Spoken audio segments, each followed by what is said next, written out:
حضرت ابراہیم خلیل اللہ علیہ السلام کے بڑھاپے میں بڑی دعاؤں اور التجاؤں کے بعد حضرت اسماعیل علیہ السلام حضرت حاجرہ رضی اللہ تعالی عنہا کے بطن پاک سے پیدا ہوئے، اور حضرت ابراہیم خلیل اللہ علیہ السلام اپنے پیارے بیٹے حضرت اسماعیل علیہ السلام سے بہت پیار و محبت فرماتے ہیں۔ اور کیوں نہ ہو، کیونکہ ایک انسان جب نکاح کرتا ہے، شادی کرتا ہے، تو ان کی خواہش ہوتی ہے کہ میری اولاد ہو۔ اگر بہت سال گزر جانے کے بعد بھی اولاد نہیں ہوتی ہے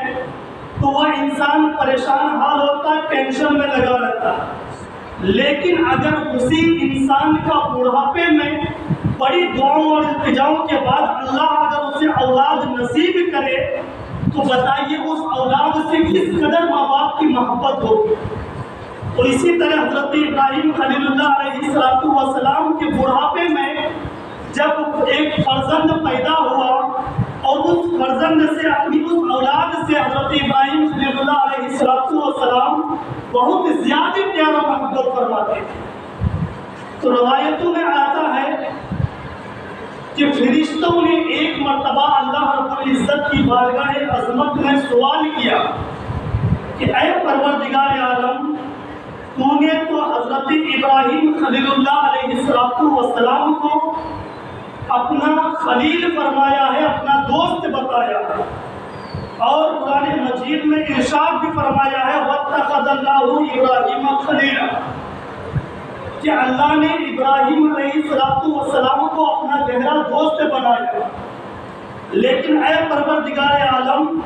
حضرت ابراہیم علیہ السلام کا حال تو یہ ہے کہ اب ان کے دل میں ان کے فرزند حضرت اسماعیل علیہ السلام کی بھی محبت پیدا ہو چکی ہے۔ حالانکہ تیرا دوست اور تیرا خلیل کہلانے کا حق صرف وہی رکھتا ہے جس کے دل میں اللہ کی محبت کے سوا کسی دوسری چیز کی محبت شامل نہ ہو، یعنی کسی دوسری چیز کی محبت نہ ہو اس کے دل میں، وہی خلیل اور دوست کہلانے کا حق رکھتا ہے۔ لیکن حضرت ابراہیم علیہ السلام کے دل میں تو ان کی اولاد کی محبت بھی پیدا ہو چکی ہے، پھر جا کر حضرت ابراہیم علیہ السلام آپ کا خلیل اور دوست کیسے؟ تو اے ملحل کے باشندگانوں، یہی وجہ تھی کہ اللہ تبارک و تعالیٰ نے حضرت ابراہیم خلیل اللہ علیہ السلام کو ان کے پیارے بیٹے حضرت اسماعیل علیہ السلام کی قربانی کا حکم دے دیا تاکہ فرشتوں کو ان کے سوال کا جواب ہو جائے، اور فرشتے یہ بھی دیکھ لے کہ بلا شک و شبہ حضرت ابراہیم علیہ السلام اللہ کے خلیل اور دوست ہیں۔ اسی طرح 8 ذی الحجہ کی رات میں حضرت ابراہیم خلیل اللہ علیہ السلام نے خواب میں دیکھا کہ ایک فرشتہ آتا ہے اور آنے کے بعد اللہ تبارک و تعالیٰ کا حکم سناتا ہے کہ اے ابراہیم علیہ السلام قربانی کرو، قربانی کرنے کا حکم دیا جا رہا ہے، قربانی کرو۔ تو حضرت ابراہیم علیہ السلام جیسے ہی صبح بیدار ہوتے ہیں، بیدار ہونے کے بعد تقریباً 100 اونٹوں کی قربانی حضرت ابراہیم علیہ السلام نے اللہ کے نام کر دی۔ جب 100 اونٹوں کی قربانی کر دی تو حضرت ابراہیم علیہ السلام نے سوچا کہ میری قربانی اللہ کی بارگاہ میں قبول ہو گئی۔ جب 8 ذی الحجہ کا دن بھی گزر گیا، اس کے بعد جب 9 ذی الحجہ کی رات آئی، پھر حضرت ابراہیم علیہ السلام اپنے بستر استراحت پر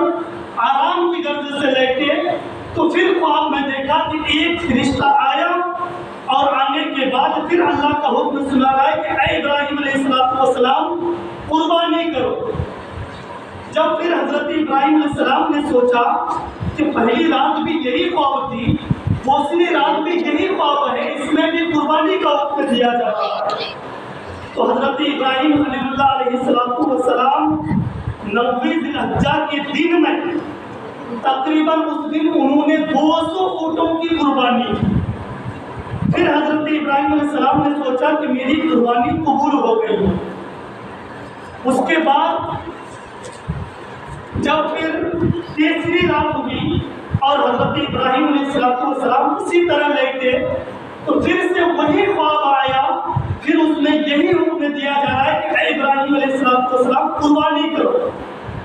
تو حضرت ابراہیم علیہ السلام سوچنے لگے اور اللہ تبارک و تعالیٰ کی بارگاہ میں عرض کرنے لگے، اے پروردگار عالم، آخر ہم کس چیز کی قربانی کریں جس کا تو مطالبہ فرما رہا ہے؟ آخر وہ کیا چیز ہے؟ میں کس چیز کی قربانی کروں؟ تب اللہ تبارک و تعالیٰ نے ارشاد فرمایا